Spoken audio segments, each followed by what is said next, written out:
Muy buenos días, mi nombre es Sebastián Zúñiga, director de Comunicaciones de la Universidad del Alba, y hoy los acompañaré en la presentación de esta interesante, relevante y actual conversación titulada Elecciones en Venezuela, una nueva encrucijada, en el marco del ciclo de diálogos públicos de nuestra Casa de Estudios. Antes de comenzar, quiero invitarles a ponerse de pie para escuchar el himno de nuestra Universidad del Alba.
Estimadas autoridades, señora Silvana Cominetti Cometti, presidenta del directorio de la Universidad del Alba, señora Sandra Guzmán, rectora de nuestra universidad, señor Félix Viveros, director de la sede de Santiago de la Universidad del Alba, señora Cecilia Echeverría, decana de la Facultad de Ciencias Agropecuarias, señor Cristian Monkeberg, decano de la Facultad de Ciencias Sociales y Humanidades, a nuestros invitados, señor Vlado Milosevic, presidente de la Comisión de Relaciones Exteriores de la Cámara de Diputadas y Diputados, señor Francisco Gali, ex subsecretario del Interior y Seguridad Pública, señores directores, directoras, docentes, dueña de casa, señora Guarequena Gutiérrez, directora del Centro de Atención Integral de la Universidad del Alba y ex embajadora de Venezuela en Chile. Directores, directoras, docentes, estudiantes, egresados, sean todos muy bienvenidos. De inmediato, invitamos a quienes nos acompañarán en este conversatorio a subir al escenario para que demos inicio a esta charla.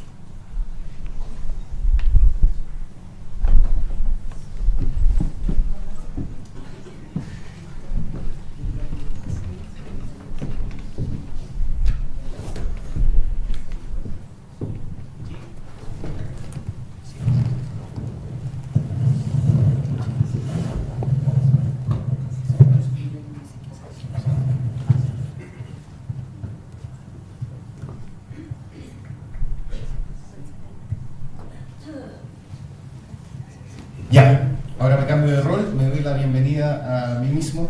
Muchas gracias. Les explico cómo va a ser la dinámica de esta conversación. La idea es que sea muy relajada y que tengamos también la participación de ustedes. Vamos a tener 10 minutos iniciales para cada uno de nuestros invitados con algunas materias específicas. En el caso del ex subsecretario vamos a analizar materias de seguridad pública efectivamente y cómo una elección en Venezuela tiene impacto en Chile también. Con Guarequena Gutiérrez vamos a analizar la actualidad interna de Venezuela y también la mirada desde la comunidad venezolana en Chile respecto a este proceso. Y con el diputado Vlado Milosevic vamos a hacer una mirada más general respecto a la democracia cómo esta elección también tiene un impacto en la salud de la democracia en Latinoamérica en estos días, y también algunas materias desde la mirada de derechos humanos, aprovechando también que él está permanentemente en estos debates desde la Comisión de Relaciones Exteriores de la Cámara de Diputadas y Diputados. Vamos a comenzar por el diputado Mirosevic, así que le damos la bienvenida nuevamente. Bien, muchas gracias. Gracias por la invitación. Feliz de estar aquí en la universidad. Estuve en el pasado, hace un tiempo atrás, en la sede de Chillán con los estudiantes de Derecho, así que feliz de estar acá. Guaraquena, Juan Francisco, feliz de estar con ustedes. A ver, la democracia no es solo un procedimiento, la democracia requiere del compromiso respecto a un espíritu. Una cosa es el procedimiento neutral, institucional, que es básico, ¿no es cierto?, para que podamos llamar a un país democrático.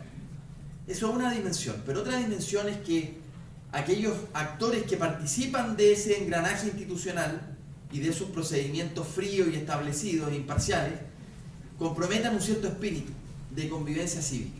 Bueno, eso pareciera ser que está deteriorándose en el mundo entero. Ustedes ven el debate en Estados Unidos y si bien, claro, se cumple el procedimiento, la verdad es que el espíritu democrático es lo que se está poniendo en juego. Y creo que es clave que entendamos en qué consiste ese espíritu democrático, para que podamos reivindicarlo y no solo reivindicar instituciones imparciales, ¿no?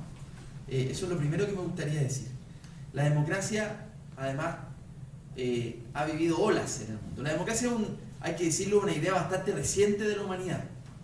Es un bien escaso si revisamos la historia más bien salvaje que ha tenido la humanidad a lo largo de los siglos. Es una cuestión inédita, quizá un tanto idealista, exitosísima, creo yo, a pesar de todas las tensiones, exitosísima para garantizar la convivencia pacífica de los distintos intereses. Yo creo que los distintos intereses de una sociedad, a través de la democracia, pueden convivir. Es la única manera de convivir pacíficamente. Y claro, está lleno de imperfecciones. Y probablemente nosotros, yo nací en el 87, por lo tanto puedo decir que soy un hijo más bien de la democracia, me crié en democracia, tuve conciencia en democracia. Podemos decir de que está llena de imperfecciones, pero cuando se aleja, se extraña. Y los pueblos que se han alejado de la democracia han terminado extrañándola profundamente. Y ha sido también el caso de Chile. La democracia tiene olas. Se vivió una tercera ola de democratización en el mundo. Algunos académicos, Samuel Huntington establece que el 78, con la revolución de los claveles en Portugal, se inicia una ola de democratización en el mundo, cerca de 60 países. Y en el caso de América Latina, bueno, nosotros tuvimos un fenómeno entre los 70 y los 80 inverso, porque teníamos estas dictaduras que estaban en la mayoría del continente, y en donde ya, entrando al caso de Venezuela, en donde además Venezuela fue un país que tuvo gran solidaridad con Chile. Fueron muchos los chilenos que terminaron exiliados en Venezuela, y Venezuela fue un país que le abrió cariñosamente las puertas a tantos chilenos. Ahí está Sergio Vitar, por ejemplo, que fue ministro, que fue exministro. Hay muchos exiliados chilenos en Venezuela. Aniceto Rodríguez, o sea, realmente Venezuela, que en ese momento era un polo de atracción, ¿no es cierto?, para muchas personas del continente, fue un lugar realmente que trató muy bien a Chile. Ahora, hoy día, si bien no experimentamos exactamente esos fenómenos de 70 y 80 que algunos llamaron regímenes burocráticos autoritarios, hay académicos que se han dedicado a estudiar ese periodo exactamente y le han puesto de esa manera, siendo más claro, dictaduras. La verdad es que hoy día no tenemos exactamente ese mismo fenómeno, pero lo que tenemos son regímenes híbridos, que poco a poco comienzan a asfixiar la democracia y este espíritu democrático hasta torcer finalmente las instituciones republicanas.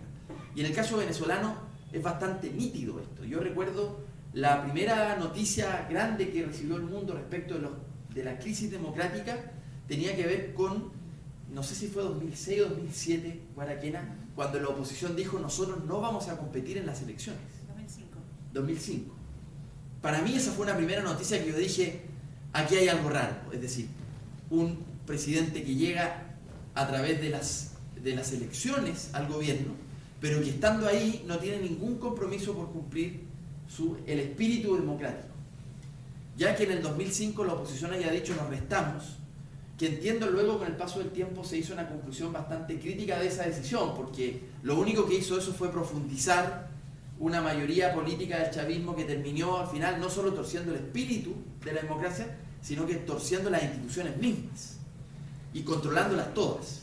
Yo creo que otro gran golpe es cuando el régimen interviene en la Asamblea Nacional. Eso ya es otro gran momento, que fue el 2018, 16.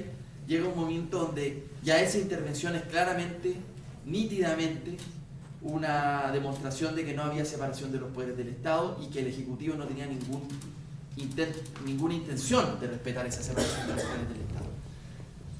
En eso yo creo que tenemos un problema, y es que cuando los militares gobiernan, Hugo Chávez nunca dejó de ser un militar,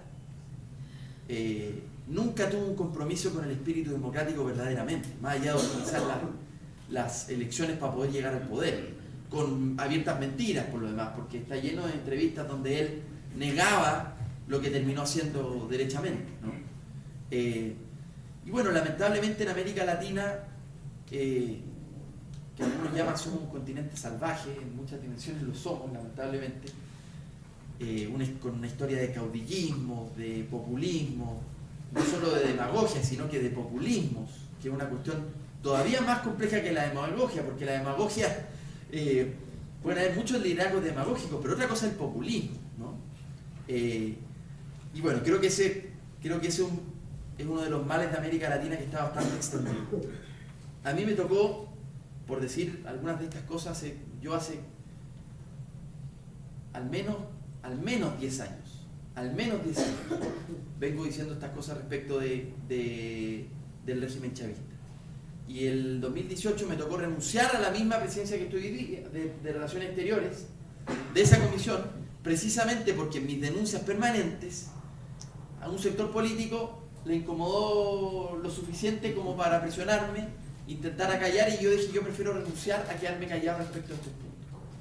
Porque estaba lleno ya en esa época de informes de Amnistía Internacional, Human Rights Watch y una serie de observadores internacionales, de organismos internacionales de derechos humanos que daban cuenta de detenciones ilegales, persecución a la oposición, persecución a los periodistas, una serie de violación de derechos humanos evidentes, tortura, centros de tortura, que todavía siguen habiendo. Hace pocos días atrás recibimos en la misma Comisión de Relaciones Exteriores la denuncia respecto de centros de tortura en Venezuela.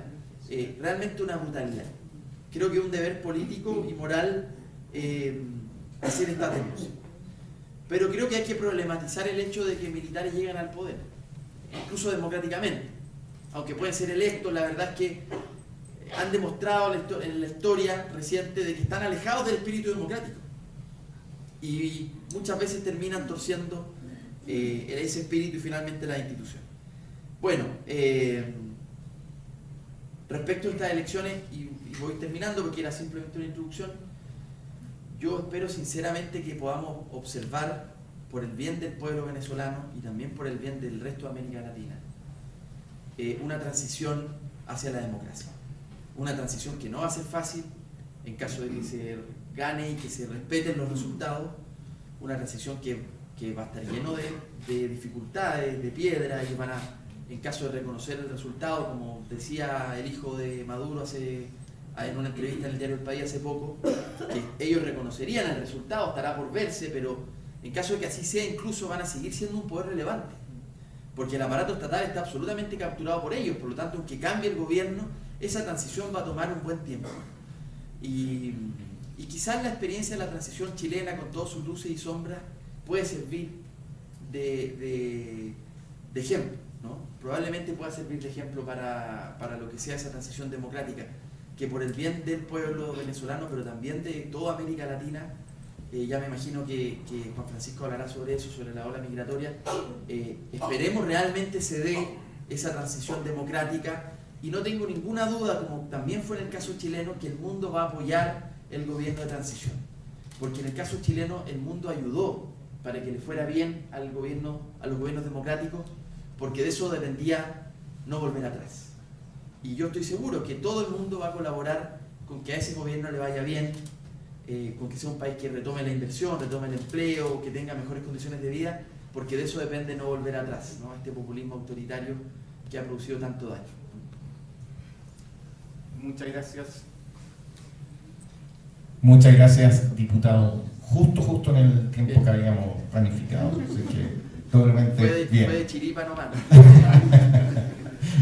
Muchas gracias. Bueno, vamos con Warquena Gutiérrez, quien evidentemente conoce muy de cerca la realidad en Venezuela y también lo que ha ido ocurriendo con la población importante de venezolanos que están en Chile y que miran con mucha atención el proceso que va a ocurrir este domingo. Bueno, primeramente gracias por el evento, gracias a mi casa, gracias a la Universidad del Alba, donde además, no solamente yo, hay varios venezolanos, varios están acá en la sala, otros están trabajando, pero es un reflejo de la razón por la que estamos acá. Chile, la comunidad de venezolanos en Chile es la más grande de extranjeros, y eso se debe a un desplazamiento forzoso por buscar democracia, como lo decía el diputado Milosevic. Cuando no se tiene la democracia se extraña. Muchas personas nacidas en su generación no saben lo que es tener democracia. Nosotros sí lo sabemos. Nuestra generación de padres tuvieron la democracia, venían de una dictadura. Venezuela recupera su democracia en el año 58, tiene aproximadamente 40 años de democracia y volvemos a caer en las manos del caudillismo, en las manos de una persona que viene a una institución castrense que, como bien lo dice, por su naturaleza no son democráticos. Y esto hay que evitarlo a toda costa y hay que formar a través de eventos como estos, por eso lo celebro, que las personas sepan que una persona que no tiene ideales democráticos, imposible que logre democracia para un país. Y no solamente para un país, sino lo que vemos en Latinoamérica, vemos la migración es el efecto más inmediato y el efecto que más se ve, pero Venezuela es un país rico en recursos naturales, que pudiese estar vendiéndole los derivados de esto a países de la región y no países de la región comprándolo mucho más caro. Eso por decir un tema súper corto que a Chile, por ejemplo, en la OCDE pudiera mejorar sus niveles si Venezuela tuviese democracia. O sea, eso también es un impacto directo para Chile. Este domingo 28 de julio tenemos un proceso electoral tras 25 años que tenemos con una democracia cuestionada, porque incluso cuando Chávez llega al poder era cuestionado porque era una persona que había estado condenado y sentenciado por atentado contra la democracia. Le dictan sobreseimiento en las causas, sale en libertad, postula a la presidencia y es la única vez que gana, digamos, con los poderes del Estado como se mantenían de manera republicana, con separación de poderes. Luego de esto tenemos 25 años y no hemos podido. Pero yo veo en este 28 de julio, que imagino que había venezolanos que me decían acá que si podían hacer preguntas, imagino que la pregunta es qué va a pasar el 28, el domingo a las 11:30 de la noche, es que no podemos abandonar los espacios. Sí, hemos hecho una mea culpa de lo que pasó en el 2005, donde claramente nosotros estábamos, y digo nosotros como porque desde mis 18 años soy parte del movimiento universitario, estaba en la política de mi país y ahora sigo activando desde fuera de mi país. Pensamos, y en ese momento hubo una consulta al movimiento universitario también, y dijimos sí, no vayamos a este proceso porque había algo que en politología se llama gerrymandering, estaban cambiando los circuitos electorales a meses antes del proceso de elecciones parlamentarias para de esta manera tener beneficio en sus elecciones, en sus electores. Los municipios, las comunas que fueran más afectos al chavismo las juntaron todas para tener un gran conglomerado y con un sistema de representación iban a tener muchos más parlamentarios. ¿Qué fue lo que pasó? ¿Qué fue lo que ocurrió? Y ocurrió también por nosotros habernos bajado de ese proceso electoral. Hoy en día eso es un mea culpa, es una autocrítica que nos hacemos y por eso hoy vemos a María Corina Machado con lo que es la persona que está representando, porque no hay tampoco la libertad para que ella se pudiese inscribir. Postula Corina Lloris, una académica, tampoco la dejaron inscribir. Estamos ahora con Edmundo González, otra persona candidato que para muchos era desconocido, en mi caso particular no, pero para muchos era una persona desconocida. Y hoy, a través de saber que no podemos abandonar los espacios, estamos participando en este proceso. Y estamos participando, y dentro de Venezuela muchas veces, y desde Chile sobre todo, se ve como derecha e izquierda. La mayoría de la oposición venezolana es de centro izquierda, ideológicamente hablando.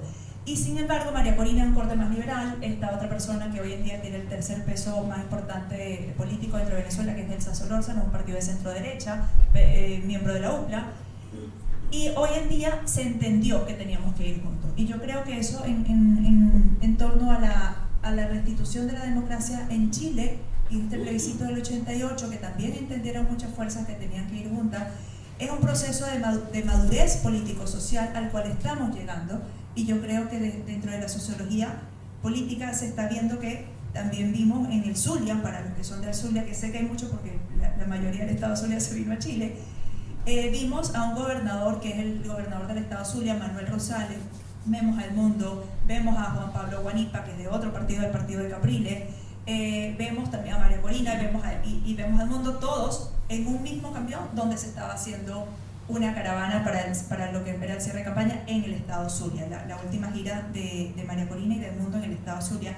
Esto es un gran mensaje a la comunidad venezolana, porque ahí están ideologías muy distintas, personas que por 25 años, incluso públicamente, desde la salvajada que tenemos en América Latina, la forma en la que se refirieron unos a otros, hoy en día sabemos que están aplacados y que han entendido políticamente que tenemos que estar juntos. Lo mismo ocurre, y es un reflejo de lo que ocurre en Chile. La comunidad venezolana en Chile, a pesar de que somos casi 450.000 personas venezolanas que pudiésemos votar este domingo, solamente van a votar 2.659 personas. ¿Por qué? Porque pidieron requisitos extra legales. El artículo 124 de nuestra Ley Orgánica de Procesos Electorales solamente te pide residencia en el país de acogida y una cédula de identidad vencida o vigente. Pues nos pidieron una cantidad de requisitos más: pasaporte vigente, residencia definitiva con más de un año de vigencia, registro, ellos tienen un registro paralelo que es inconstitucional también, que tiene que estar registrado en Chile, y además el proceso sin ningún tipo y ahora voy a hablar un poco de las trabas que tenemos y de la falta de condiciones para que el proceso fuera expedito. Tenían que abrir el 18 de marzo y terminaron abriendo el 1 de abril. Todos esos días no hubo una respuesta sólida, un argumento, un antecedente que valiera el por qué nos robaron todos estos días para poder inscribirse.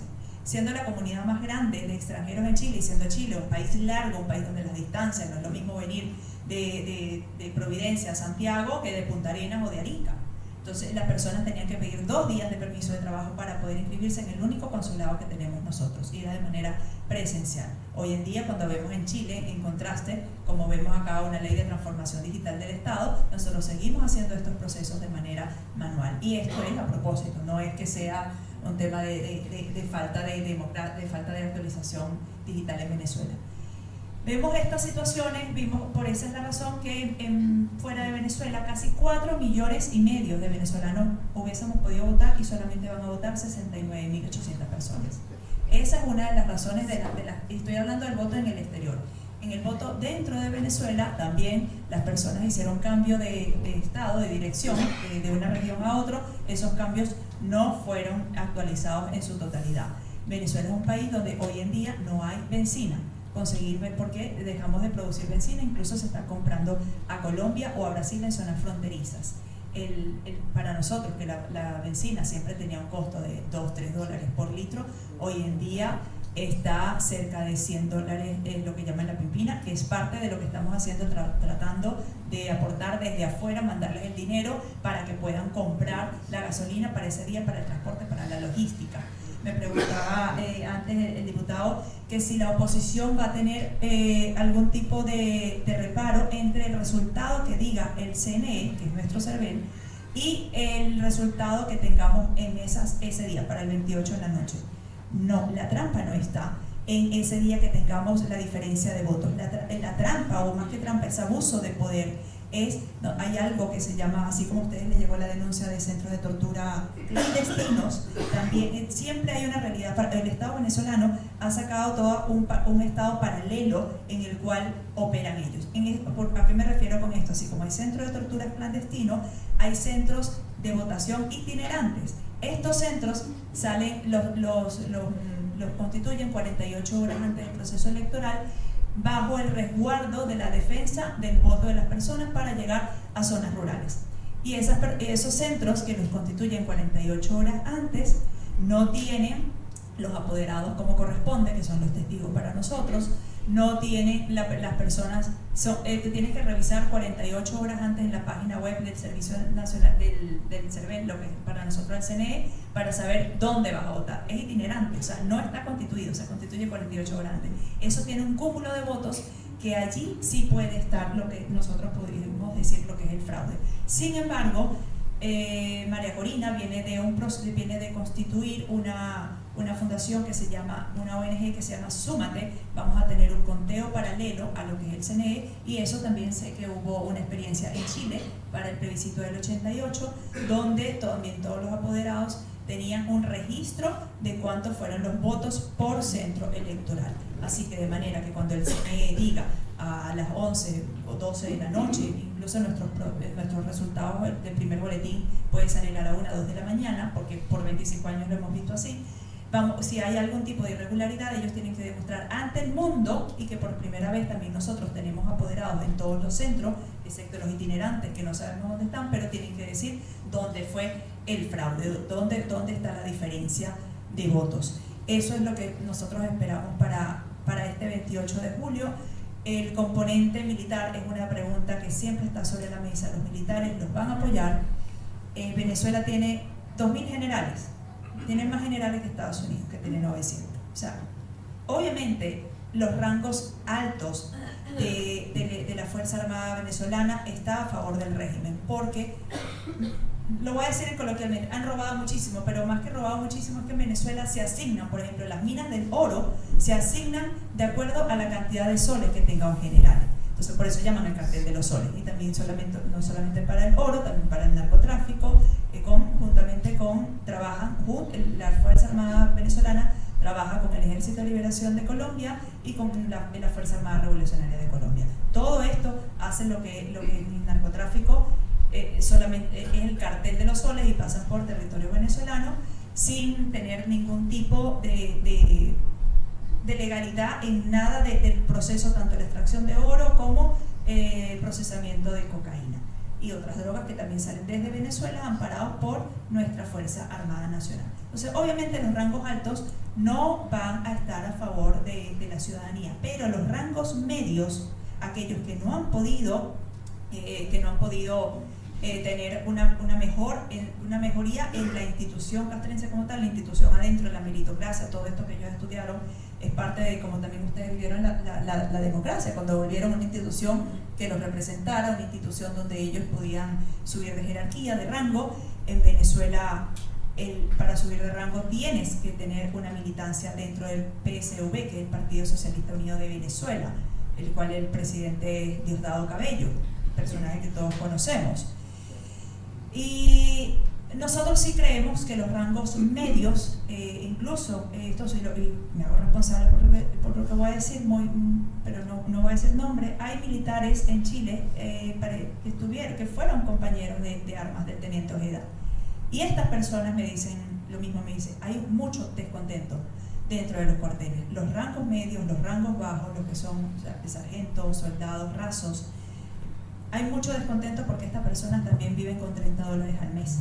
Estas personas también tienen que salir a robar y a matar, o a secuestrar, o a cobrar vacuna para poder subsistir, porque ¿quién subsiste en Venezuela con $30 al mes? Para que tengan idea, un cartón de huevos, o sea, 30 huevos cuestan en Venezuela $8, y si ganas $30 al mes tienes 2 hijos, pero perteneces a la Fuerza Armada y sabes que hay un general que mensualmente puede tener $500.000 y que le está cobrando a los carteles, tanto mexicanos, colombianos, de millones de dólares para arriba, y hacen blanqueo de dinero. Entonces esas personas, ese es un pensamiento que ellos están teniendo, que como les digo, lo conversé esta semana con uno de ellos que está aquí en Chile, y me decía, hay mucho descontento y nosotros tenemos fe que estas personas, llegado el momento, y me dice, y ustedes como oposición también tienen que hacer el trabajo de lo que es el cómputo, de manera que cuando el CNE diga que hay un resultado, salir a la calle, pero salir a la calle con papeletas en manos de los apoderados. Estamos sobre la hora y bueno, eso es lo que esperamos para este domingo. Sé que no es fácil, pero es lo que por 25 años estamos esperando y organizándonos. Muchas gracias, Guarequena. Vamos a retomar en unos minutitos con las preguntas. Entonces vamos con Juan Francisco Gali, quien estuvo a cargo de la Subsecretaría del Interior y Seguridad Pública por 2 años. 2 años bastante intensos y que efectivamente materias de inmigración han sido relevantes en esta cartera y en la agenda del gobierno en los últimos años, así que es muy relevante e interesante lo que nos pueda relatar. Juan Francisco. Muchas gracias, Sebastián, muchas gracias a la Universidad de Alba por la invitación. Creo que además un tema especialmente contingente y relevante no solo para nuestro continente sudamericano, sino que especialmente para Chile, por lo que tú decías. Yo creo que esta elección es un punto de inflexión para lo que pueda ocurrir en el futuro, producto de las características con que se está dando. Les recomiendo ahí la columna de hoy día de nuestra ex canciller, la Carolina Valdivia, en La Tercera, que hace un análisis respecto de los posibles escenarios que podrían darse en una elección en Venezuela. Y ella dice que hay 4 escenarios esencialmente. Uno, que es bien poco probable, pero que Maduro ganara la elección en una elección limpia, lo que contradeciría todos los estudios de opinión pública que se han hecho en el último tiempo. En segundo lugar, que Maduro ganara en una elección que no es limpia, que es fraudulenta o que ha sufrido de fraude electoral y como consecuencia de eso el resultado de la elección sea un triunfo de Maduro. Yo te diría, eso ya está ocurriendo cuando la principal candidata de la oposición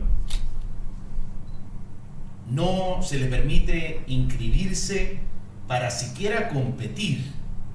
Uno no podría calificar esa elección como completamente limpia. Ahora, y los otros 2 escenarios son igualmente complejos. Un resultado contrario a Maduro, pero en que el gobierno no reconozca el triunfo de la oposición. Y un resultado favorable a la oposición unida hoy día y el inicio de una transición, como decía el diputado Miroslava. Creo que por eso mismo, si uno mira esos 4 escenarios, cualquiera de ellos es complejo. Pero sobre todo, yo creo que es complejo mirándolo desde Chile, especialmente mirando los fenómenos migratorios que han ocurrido en el pasado, porque hoy día yo creo en Venezuela hay esperanza de que a través de la democracia, a través del voto, como lo fue en Chile a fines de los 80, a través del voto se logre recuperar la democracia en Venezuela. Y esa esperanza, si se llegara a frustrar, probablemente generaría, como consecuencia de esa frustración, probablemente generaría una nueva ola migratoria. Los números van entre 7,7 y 8 millones de venezolanos se han visto obligados a salir de su país en búsqueda no solo de democracia bolivariana, en busca de esperanza siquiera. Y ahí yo les voy a dar algunos números porque cuando me invitaron dije ya cuáles serán los números más actualizados, la información más actualizada y además validada, para no citar, no sé, líderes de la oposición o gente que está acá y no está viviendo en Venezuela. Acaba de salir el 12 de julio de este año un informe del Alto Comisionado de Naciones Unidas de los Derechos Humanos. Yo les voy a decir 4 datos que vienen en esos informes solamente para tener conciencia de la gravedad de la crisis. En el año escolar que se iniciaba en octubre del 2023, el Alto Comisionado reporta un 80% de absentismo escolar. 8 de cada 10 niños en Venezuela no van al colegio. Traigamos esa reflexión a Chile. Cuando reflexionamos respecto de cuáles son los orígenes de la crisis de seguridad que estamos viviendo. Bueno, eso está directamente vinculado con nuestra capacidad para retener a jóvenes, adolescentes, niños y niñas en los colegios. Bueno, 8 de cada 10 niños en Venezuela no va al colegio. Otra cosa que dice el informe, 75% de los hospitales o recintos de salud en Venezuela no tienen médicos. De nuevo, tráiganlo, imagínense en Chile. ¿Qué pasaría si de cada 4 hospitales, 3 no tienen médicos? Y ahora voy a ir a lo más grave. El sueldo mínimo en Venezuela son 130 bolívares. Estoy citando el informe del Alto Comisionado de Naciones Unidas del 12 de julio de este año. 130 bolívares equivalen a 3,61 dólares mensuales. 3,61 dólares mensuales, 3.600 pesos aproximadamente mensuales. Ese es el salario mínimo en Venezuela. No se actualiza desde marzo del año 2022. La canasta básica en Venezuela, 554 dólares. Habría que trabajar 20 meses para poder financiar la canasta básica. Entonces, cuando hablamos de la democracia, no hablemos simplemente de los conceptos abstractos. Parte de la crisis de la democracia es ser incapaz de resolver los problemas de la gente, como el sistema político, resolver y atender los problemas de la gente. Pero esta es la demostración que regímenes autoritarios que llevan 20 años, bueno, o más, no solo no son capaces de resolver los problemas, sino que tienen a la gente en la miseria. Entonces uno entiende por qué hay olas migratorias y por qué es tan difícil administrar las olas migratorias para esos 8 millones de venezolanos. Porque una persona que aquí gana 500.000 pesos, si logra mandar 100 dólares a Venezuela, cambia vidas. Cambia vidas. Y por eso a mí también, en parte me frustra. Yo era muy cercano, quizás sigo siéndolo de alguna manera, al presidente Sebastián Piñera. Y él tenía una preocupación permanente por Venezuela. Tenía una comunicación directa con María Corina y muchos de los líderes venezolanos. Pero además lo frustraba mucho esto, la realidad que se vivía en Venezuela y cómo había tanto silencio en Chile respecto a una condena absoluta y total de lo que estaba ocurriendo en Venezuela. Y déjame decirte, Vlado lo dijo, pero cuando tuviste que renunciar a la Comisión de Relaciones Exteriores, bueno, todavía hay sectores, incluso algunos que están en el gobierno, que siguen defendiendo un régimen que somete en estas condiciones a su país. Hay instituciones en Chile encargadas de los derechos humanos que creen que pueden manifestarse respecto del conflicto en el Medio Oriente, pero no dicen una palabra respecto a lo que están viviendo en Venezuela. Entonces yo creo ahí que lo primero que hay que reflexionar es cuál es la fuente de la migración, cuál es el origen, cuál es la causa. Y por eso debería ser un problema chileno el recuperar la democracia en Venezuela. Problema chileno, de nuestras autoridades, de nuestro presidente, de nuestro canciller. Y por eso que tanto lo criticaban, el presidente fue a Cúcuta, el presidente Piñera, y efectivamente fue. Y fue principalmente en un gesto político, de decir esto es inaceptable y deberíamos hacer lo que fuera para que se terminara. ¿Y cuál es el impacto en Chile? 3 cosas. 1, esa posible ola migratoria. En segundo lugar, esos jóvenes que no están yendo al colegio en Venezuela, ¿cuál es su única esperanza?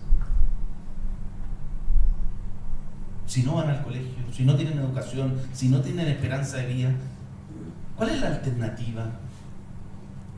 Bueno, sin duda, una de las alternativas y una bastante lucrativa es la delincuencia, es el narcotráfico, es la pertenencia a organizaciones criminales. Y, por lo tanto, uno podría decir, que el régimen de Maduro es la fuente de inseguridad o la fuente de la crisis de seguridad de toda Sudamérica. Porque una de las exportaciones del régimen de Maduro ha sido someter a su pueblo a condiciones tan precarias y además ser incapaz de controlar siquiera la seguridad interna. Si hay algo que se destaca, siquiera si se pudiera destacar, de los regímenes autoritarios que tienen la capacidad a través de la fuerza, del abuso y la violación de los derechos humanos de controlar la delincuencia, pero ni siquiera es así. El régimen chavista traspasó la administración de los recintos carcelarios a los propios internos. Y ahora, en un esfuerzo que destaca el propio informe de Naciones Unidas, están tratando de recuperar las cárceles desde esas organizaciones criminales. Sin embargo, tal como decía Guarequena, hay sospechas y hay informes de problemas de interacción entre los mismos funcionarios públicos y las organizaciones criminales, especialmente en su expansión hacia el extranjero.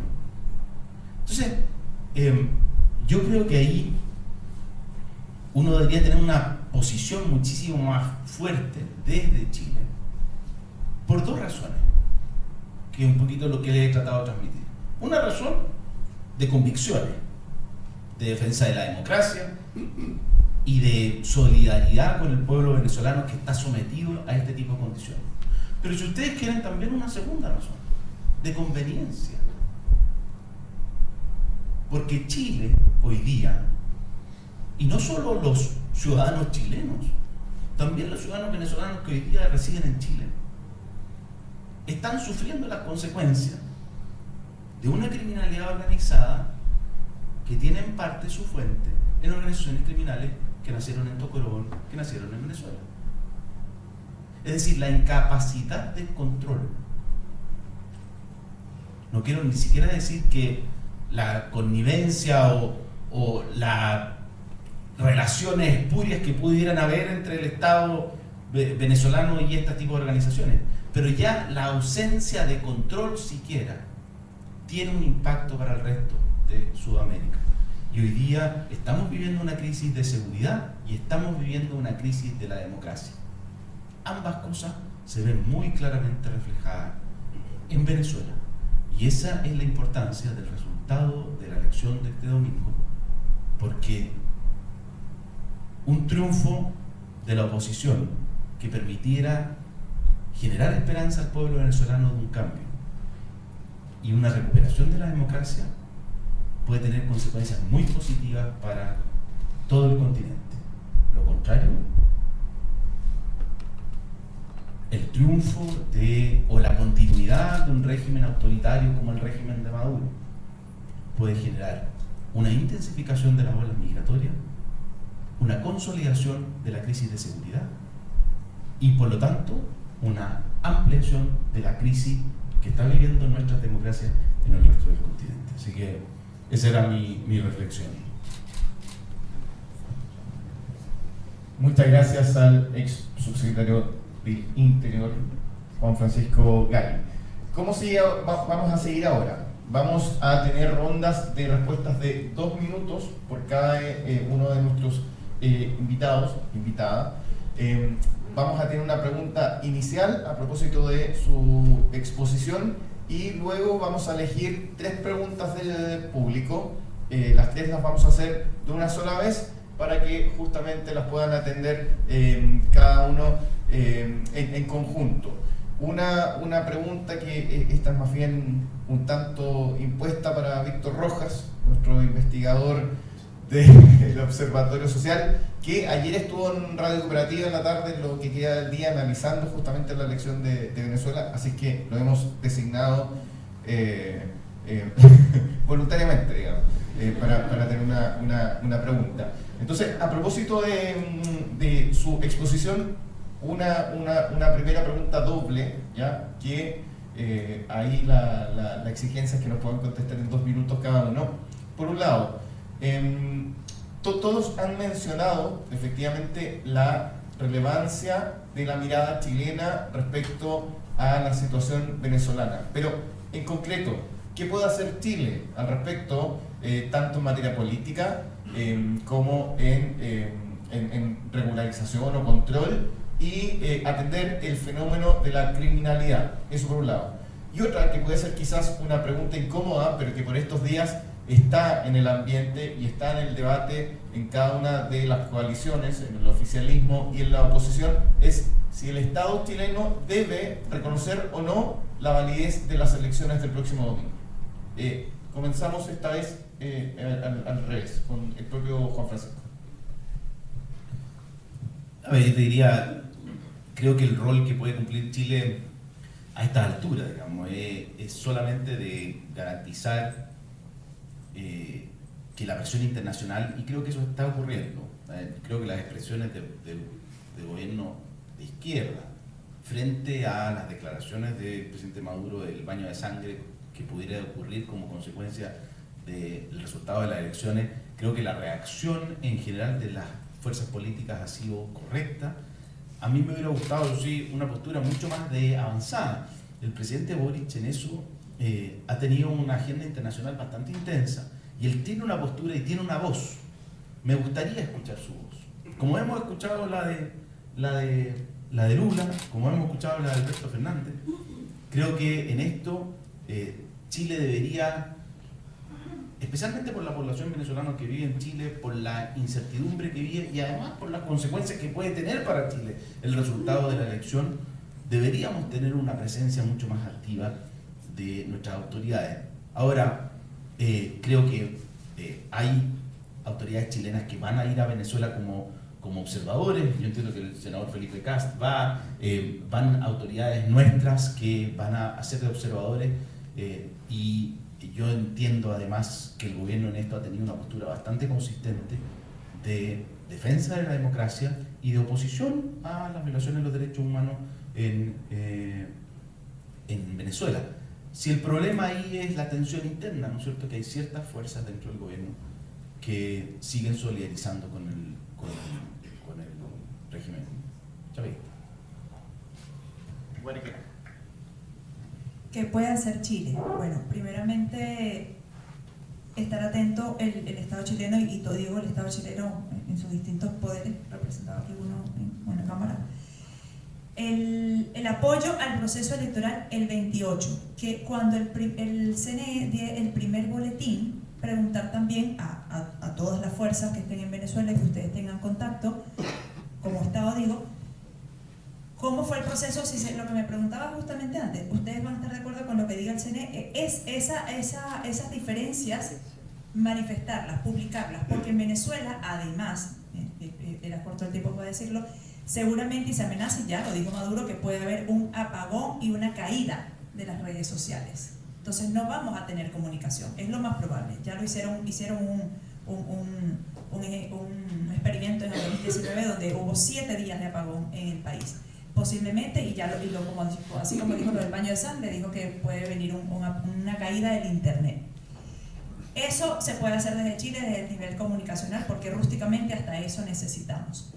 Otra cosa que se puede hacer desde Chile es, sí, yo también en lo personal como de la comunidad venezolana hubiese querido que el canciller de Chile fuese más fuerte que lo que dice hoy, que lo acabo de leer. Es un proceso plagado de obstáculos.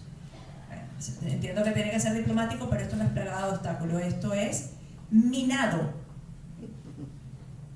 de atentados contra la democracia. No sé si lo vieron, hace una semana le cortaron los frenos al auto donde se trasladaba María Corina Machado.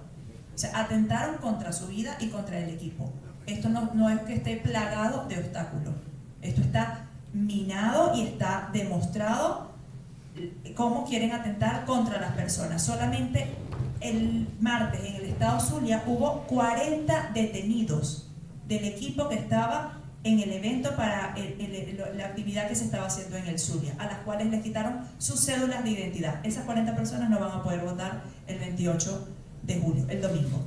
Y no son, lo decía ayer en otro evento en el que estuve, no van a ser 40 personas, seguramente van a ser 100. ¿Por qué? Porque la pareja de esa persona, el el cónyuge, los hijos, el tío, van a tener miedo, porque ya estuvo detenido.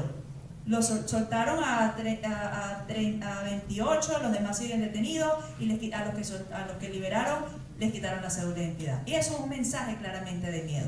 Entonces, estas situaciones yo creo que Chile puede aportar muchísimo. Desde la forma en la que se declara, comparto con el ex subsecretario esto. Uno cree que, más allá de un deseo personal, es que la defensa de los derechos humanos, de los derechos políticos y civiles y fundamentales de la comunidad venezolana en Chile y fuera de Chile, porque acá también tuvimos obstáculos, se deben decir claramente de manera transversal y derechamente lo que es, porque el peso de la palabra es válido y se debe ejercer, más cuando se es canciller de la República.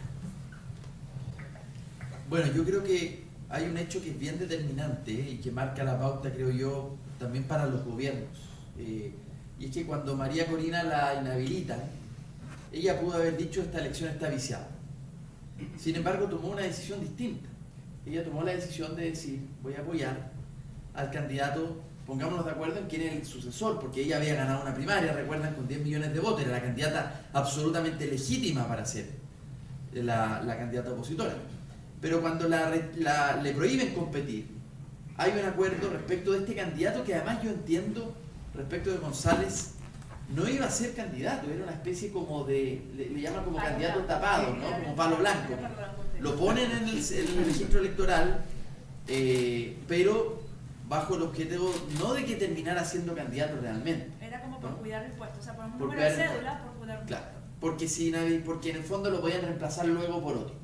Los partidos, a diferencia de Chile, ellos pueden cambiar los nombres. Nosotros inscribimos una vez y ya no hay nada más que hacer. Pero, entonces, bueno, esa decisión a mí me pareció de una madurez y de una altura de Estado y trascendente. O sea, es una decisión trascendental lo que ella hizo. Porque pudo haber dicho, si yo que gané con 10 millones de votos una primaria no me dejan competir, esta elección se acabó. Y probablemente si ella hubiese dicho eso, Chile y tantos otros países en la Unión Europea hubiesen dicho esta elección se acabó. No se está cumpliendo con el Tratado de Barbados. Probablemente hubiese pasado eso. Nosotros hubiésemos estado diciendo en este minuto las elecciones del domingo dan lo mismo porque son tan viciadas. Pero ella tomó una posición distinta. ¿Y por qué tomó esa posición distinta? Primero porque hay un aprendizaje, a propósito de lo que hablábamos en 2005, en fin. Y seguramente porque hay posibilidades de ganar.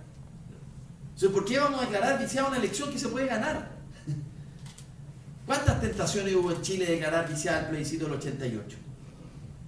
¿Cuánta gente en un momento dijo no vamos ni siquiera a inscribirnos en los registros electorales porque esto va a estar viciado por la dictadura? Y otros líderes, en cambio, con una sabiduría, dijeron no, nosotros nos vamos a someter a estas reglas del juego. Entonces creo que María Corina hizo lo que aquí en Chile hicieron otros liderazgos. Ricardo Lagos, Patricio Elwin, Gabriel Valdés, tantos otros que dijeron no, nos inscribimos en el registro, nos sometemos a las reglas de la dictadura para ir a un proceso institucional. Entonces yo creo que desde ese punto de vista, si María Corina marca una tendencia, creo que la prudencia que ha tenido Chile ahora en el proceso electoral es lo más razonable y lo más recomendable. Porque si uno tira vulgarmente la cadena a la elección antes del resultado, entonces lo que va a estar haciendo es que incluso ganando la oposición ya vamos a ver desacreditado el proceso. O sea, yo creo que en eso hay que seguir un poco el paso de la oposición y de los liderazgos de la oposición. Si ellos no lo han hecho, ¿por qué lo va a hacer Chile?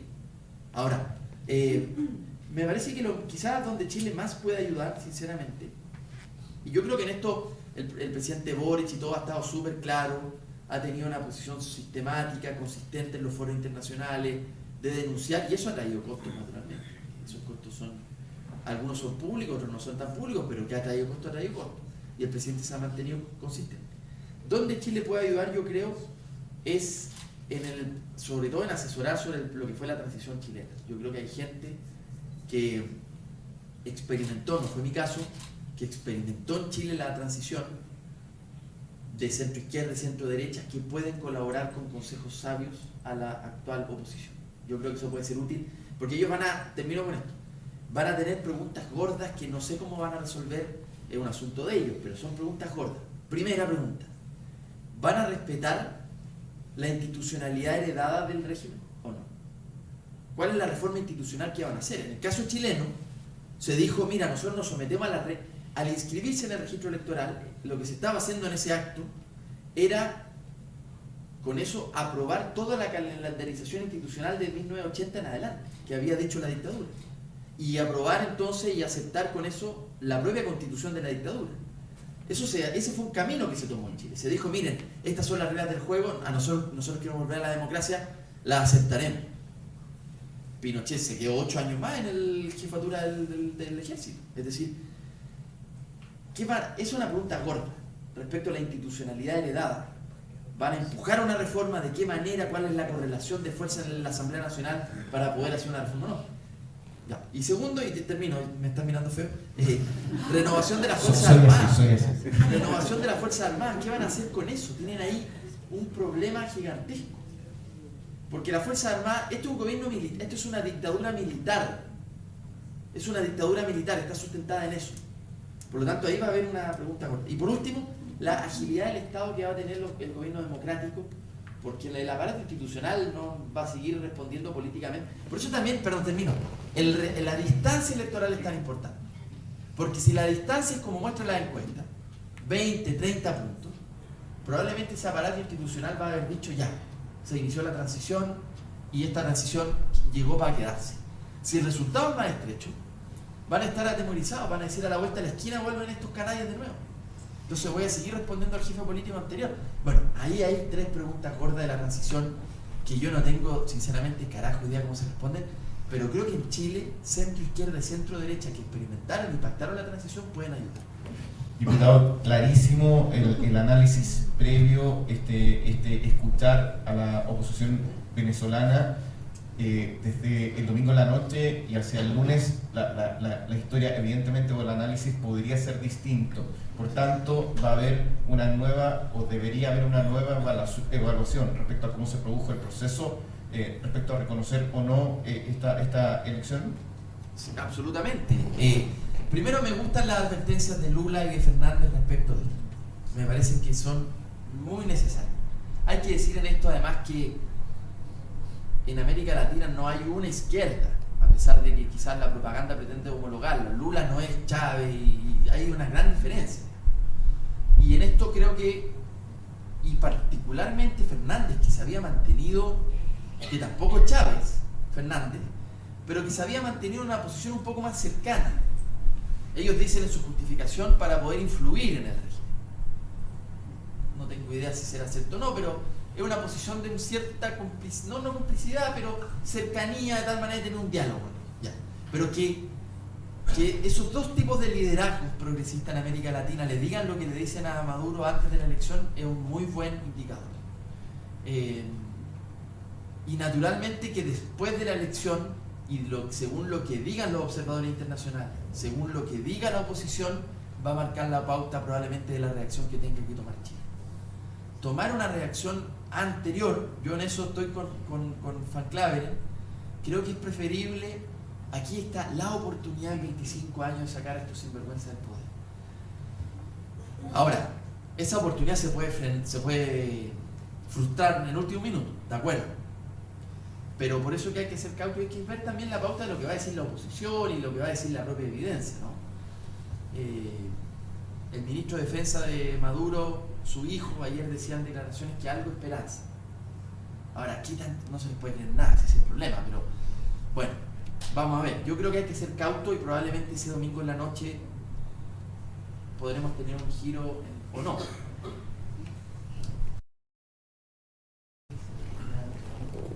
Perfecto. Vamos a tener ahora entonces 3 preguntas. Don Víctor Rojas, si nos puede acercar. Y 2 más. Levantan la mano, el primero que se anima. Perfecto. Nuestro vicerrector Marco Contreras. Y una persona más. Ya, perfecto. Y Elisa. Bien. Gracias. Bueno, me pillo sorpresa. Bueno, gracias por darme esta tribuna, ¿no? Le agradezco mucho, diputado Mariquena, subsecretario Gali. La pregunta es para los 3. Primero voy a hablar desde mis deseos. Yo espero que que haya una transición y esta sea pacífica. Pero ahora voy a hablar del hecho objetivo, ¿no? El científico. Hay un hecho que es el domingo en la noche, ¿no es cierto? Con los resultados y lo que vaya a ocurrir posteriormente en los días siguientes. Lo que ocurre en los días siguientes va a ser el hecho real, que es el punto de bifurcación, es decir, cómo se decanta. Pero yo tengo fe en la transición. Mi pregunta es para los tres y es lo siguiente porque nos involucra a todos, ¿no? El Estado somos todos, en muchos aspectos, en regímenes democráticos. ¿Cuáles serían, a juicio de ustedes tres, las acciones que deberían tomar los Estados dentro del sistema interamericano y interamericano para acompañar una transición? Es decir, ¿cuáles tendrían que ser las acciones concretas? Porque eso finalmente nos termina involucrando a todos. Creo que eso es importante de plantear. Y creo que las miradas que ustedes puedan entregar son fundamentales en ese aspecto. Gracias, diputado Mirosevic. Gracias, Guariquena. Gracias, ex subsecretario Gali, por esta exposición tan ilustrativa. Muchas gracias, Víctor.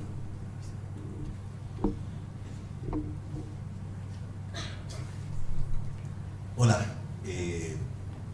interesantísimo el tema, digamos, que se está abordando. En primer lugar, yo creo que se asemeja mucho a la realidad que vivió Chile el año 88. Ese 5 de octubre donde efectivamente estuvimos con grandes signos de interrogación hasta altas horas de la madrugada, porque claramente estaba la misma, digamos, interrogante si es que el gobierno de la dictadura militar iba a reconocer o no el triunfo que tuvo, digamos, la opción no. Y todos sabemos que la historia, digamos, ha develado posteriormente que hubo presiones, etc.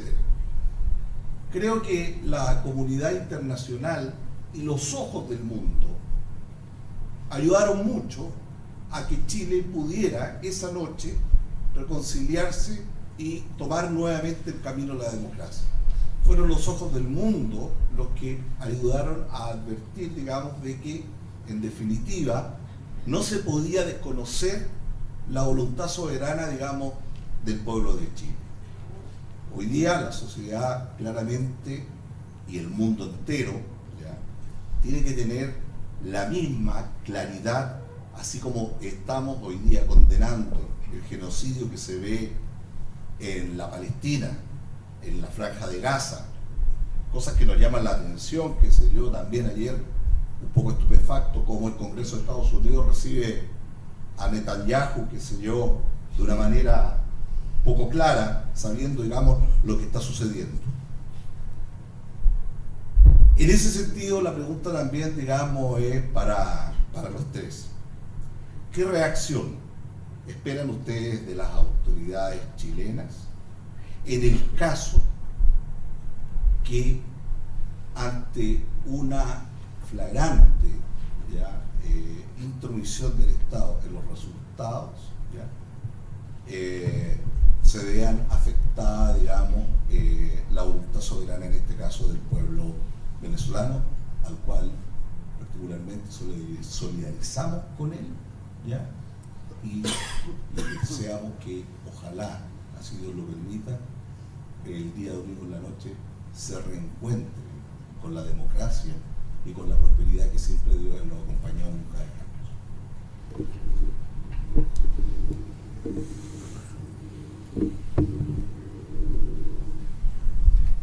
Buenos días. Agradecer a la universidad en primer lugar por considerar a la comunidad venezolana que formó parte de esta querida institución, a Guariquena por ser esa voz de todos los venezolanos acá en Chile, a los distinguidos invitados por sus asertivas palabras. Yo había traído mi pregunta, la han abordado muy bien todos, pero igual la voy a hacer porque definitivamente no se puede confiar en una dictadura ni en un dictador. Así que si pueden aportar algo adicional de lo que han dicho. ¿Cómo evalúan los participantes en las elecciones de Venezuela la preparación frente a posibles fraudes? ¿Consideran que un fraude podría limitarse únicamente a la manipulación de votos o también podría implicar el no reconocimiento del ganador, incluso llegando al uso de la Fuerza Armada. Sé que han tocado varios aspectos sobre esto, pero como venezolana preocupa que estamos como un David contra Goliat y somos muy optimistas. Es nuestra naturaleza ser optimista y por eso tenemos una gran representación en la oposición actualmente. Somos personas luchadoras y queremos el bien, no solo para Venezuela, sino para toda América Latina. Así que eso, o sea, no podemos confiar. ¿Y qué se puede hacer? Gracias. Muchas gracias. Acá el ejercicio va a ser un tanto más difícil, así que vamos a dar 30 segundos más. 2 minutos y 30 segundos para cada uno para tratar de unificar una respuesta para las 3 preguntas que agradecemos inmensamente. Vamos con...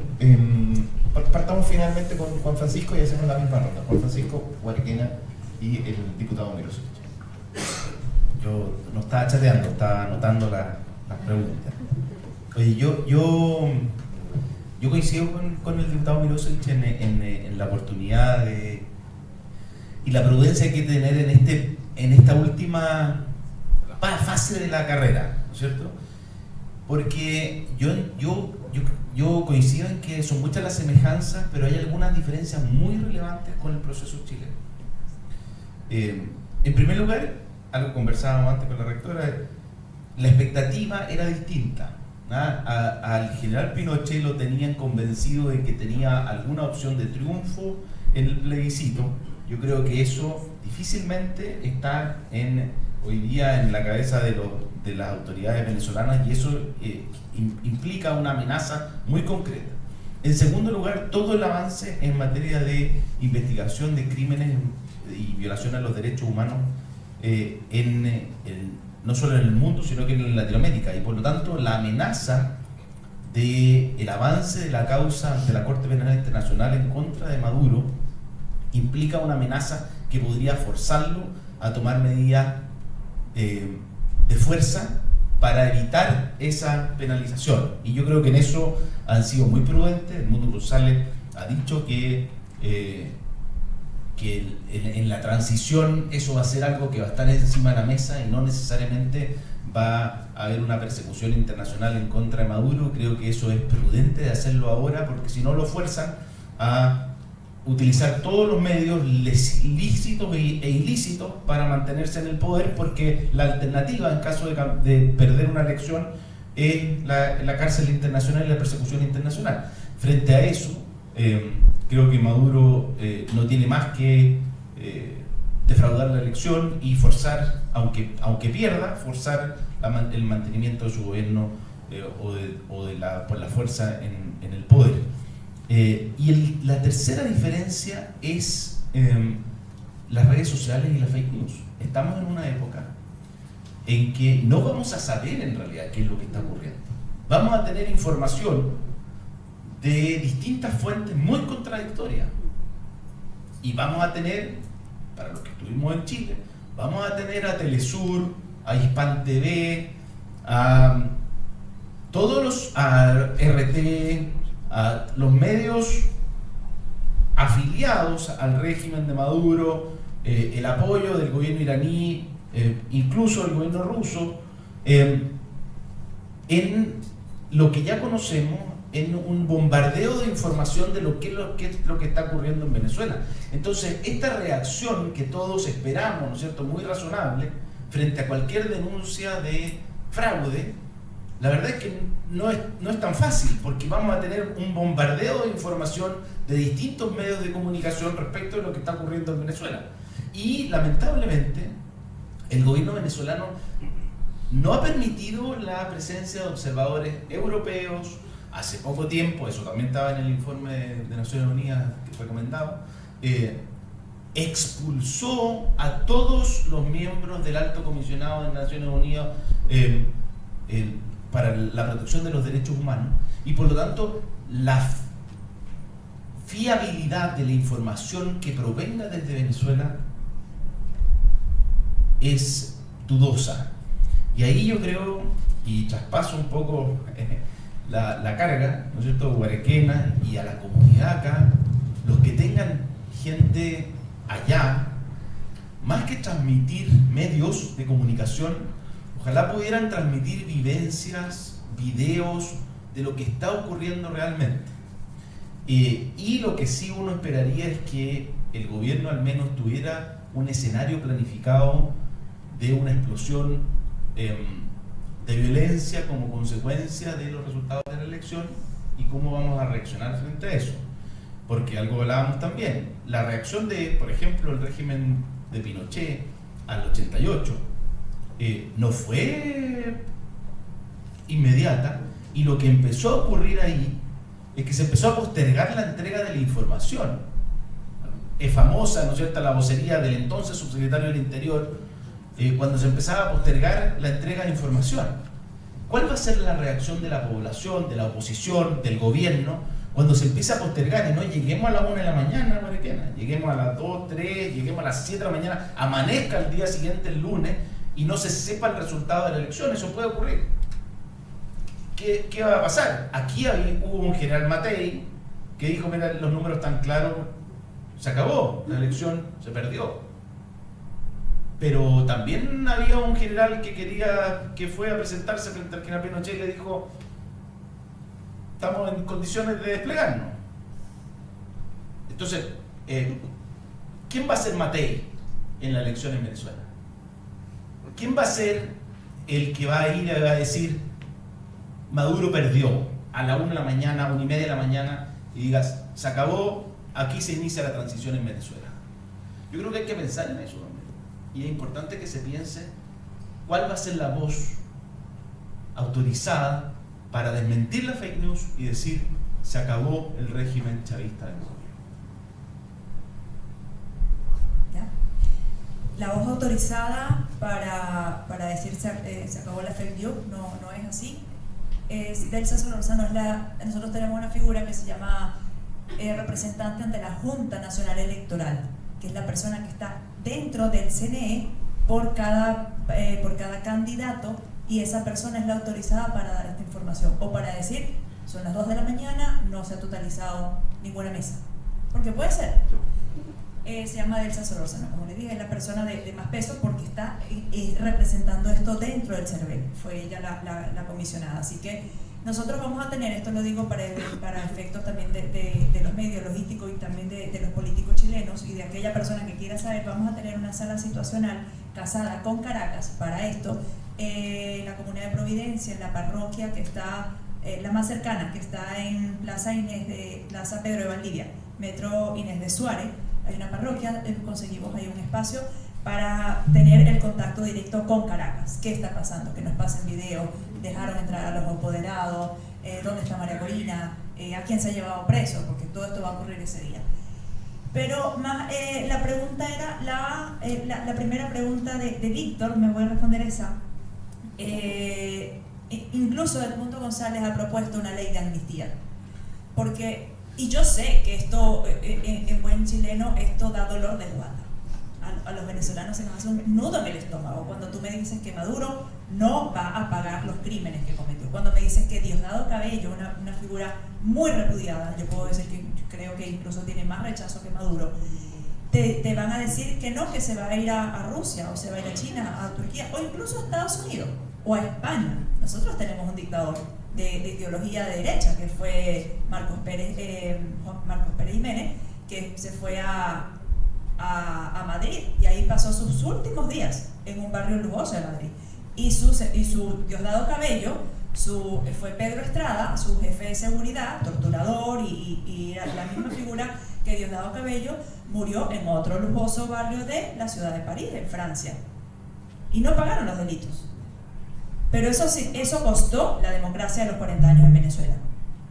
Entonces, yo sé que es difícil esto que está comentando el ex subsecretario, pero es necesario. Y tenemos hoy en día un candidato que, si bien, como lo decía el diputado, no era un candidato por cuidar el puesto, era alguien que te cuidaba la fila. Pero resulta que esa es la persona que va a estar, viene del mundo diplomático, un diplomático de carrera, una persona muy comedida, como les digo, yo sí lo conozco en lo personal, él es así, muy comedido, muy pensando con la cabeza y no desde la emoción que te pide la justicia. Él ha propuesto esta ley de amnistía para las figuras que posiblemente tengan que pagar estos delitos. Aun cuando María Corina ha dicho que quienes hayan cometido delitos de derechos humanos van a tener que pagarlo sí o sí, ya es una conversación que viene luego, pero hay un primer punto que él lo dice, Edmundo González lo ha dicho por la calle del medio directamente con la ley de amnistía. Así que yo creo que por ahí va esto. La otra pregunta, comentaba qué se puede hacer desde Chile cuando ya tengamos el resultado. Pero más allá de que el resultado, es que hay algo que no hemos dicho hoy, no lo he comentado yo, que como digo, parte venezolana, lo sé, las elecciones son este 28 de julio, pero el traspaso del poder de manera formal es el 5 de enero del 2025. Y para el 25 de agosto del 2024, es decir, ahora en menos de un mes, o bueno, ya un mes, hoy 25 de julio, la Asamblea Nacional, afecta al régimen de Nicolás Maduro, tiene la votación de una ley que se llama la ley del poder comunal, donde los poderes y las facultades del poder ejecutivo van a pasar a el pueblo. El pueblo es una figura etérea donde no sabemos qué van a hacer, cómo se van a organizar. Eso se va a votar el 25 de agosto. Entonces, independientemente de lo que ocurre el 28, también es un poco lo que comentaba el diputado, ¿qué viene después? ¿Cómo va a ser la transición? ¿Cómo se va a hacer eso que acá fue Pinochet durante 8 años? ¿Quién va a ser el Pinochet? ¿Quién va a ser el Matei? ¿Quién va a ser el...? O sea, Padrino López, que es el ministro de Defensa, tiene una declaración ayer que yo particularmente hablando, no se la compro, donde él dice que estamos desplegados, vamos a respetar el proceso, porque no lo ha demostrado durante el tiempo que estaba como ministro de la Defensa, pero creo que él está dando una declaración que le gusta al mundo, a la comunidad internacional. Es una declaración que yo creo que incluso se la pudo haber preparado Tarek William Saab, que sabe mucho cómo moverse en distintas áreas internacionales, para quedar bien con el mundo, pero no creo que sea así. No sabemos ese día cómo va a ser, posiblemente lleguemos el lunes 29 y no tengamos un resultado todavía, pero sí vamos a tener personas adentro, personas además que en los procesos de redemocratización de los países, lo que es los valores de legitimidad, de confianza y de transparencia son fundamentales. Tenemos, Delsa Solórzano es una persona que tiene estos 3 valores, son muy bien valorados por la población venezolana. Es la persona que estaba allí. Para nosotros era fundamental saber quién iba a ser el representante ante la Junta Nacional Electoral. Resultó ella una persona que goza, como les digo, de estos valores. Esperemos que sea la voz que siendo la voz autorizada diga la situación hora a hora, cómo estamos, dónde estamos, y de ahí pues ver cómo la comunidad internacional y desde Chile cuál va a ser la postura de las autoridades chilenas en ese momento. Gracias, Maritina. Y última intervención de la jornada, el diputado Vlado Miros. Sí. A ver, diría yo que bueno, pueden pasar las peores cosas naturalmente, pero poniéndonos en el escenario más optimista de que efectivamente las encuestas sean reales y que el régimen acepte la elección. En ese caso, si uno mira las experiencias comparadas de las transiciones exitosas, en general han sido las oposiciones más moderadas las que terminan siendo hegemónicas al momento de lograr esas transiciones, ¿no? Y por lo tanto creo que el hecho de que esté Edmundo González ahí, aunque casi por fortuna, puede ser una buena noticia, no deja de ser una buena noticia. O sea, una persona que efectivamente va a tener un comportamiento que puede conducir un proceso de transición tan complejo, ¿no? Da la impresión de que es una persona que puede conducir ese proceso, ¿no? Probablemente, siguiendo en esta línea de los escenarios más optimistas, probablemente después del resultado, dado que hay un gran tiempo antes del cambio de mando, probablemente van a surgir, como han pasado muchas transiciones en el mundo, negociaciones post resultado electoral. Y en el caso chileno hubo hasta un plebiscito después del plebiscito. O sea, en el 89 hubo un plebiscito de reformas constitucionales que se acordó de decir, mira, estas cosas que están acá, nosotros está bien, nos sometimos al calendario, al cronograma de la dictadura respecto de la Constitución, pero hay cosas que no podemos aceptar y entonces sometamos a votación estos puntos que tenían que ver con quórums, en fin. Y fue el plebiscito del 89. Entonces seguramente va a haber un periodo de negociación inmediatamente después de la elección, y que eso va a ser muy interesante, ¿no? ¿Qué juego, qué espacio va a tener la oposición para hacer reformas institucionales o no? Porque es claro, o sea, sin reformas institucionales va a ser re difícil llevar la transición adelante. Solo para terminar, dado que nadie lo preguntó explícitamente, pero siento que es una pregunta que puede estar en el sustrato de alguna de las intervenciones. ¿Cuál va a ser la posición de Chile? Yo creo que en esto, si alguien tiene algún temor, por ejemplo, de que el Partido Comunista chileno tenga injerencia en la posición oficial del gobierno, yo eso lo descartaría tajantemente. Y lo descarto tajantemente por lo siguiente, porque la posición del Partido Comunista es conocida y es coherente con lo que ha sido desde el inicio del chavismo, ¿cierto? Es lamentablemente coherente, ¿no? E irreflexivo, creo yo. Pero está lejos de ser una posición ni mayoritaria ni compartida por el resto de los partidos del oficialismo. Yo diría que el Partido Comunista es el único partido que tiene una posición de esa naturaleza. Todo el resto de los partidos del oficialismo tienen una posición crítica respecto del régimen y están todos por una transición democrática. Por lo tanto, aunque pueda tener cierta repercusión mediática, en fin, la posición del Partido Comunista en este y en otros temas de política exterior verdaderamente es irrelevante para efectos de la posición oficial del gobierno. Así de claro, no sé si lo puedo decir más claro. No fue decisiva esa posición respecto a la invasión de Rusia a Ucrania. No fue respecto al tema de Perú, en donde varios gobiernos latinoamericanos no reconocieron el gobierno. Chile lo reconoció.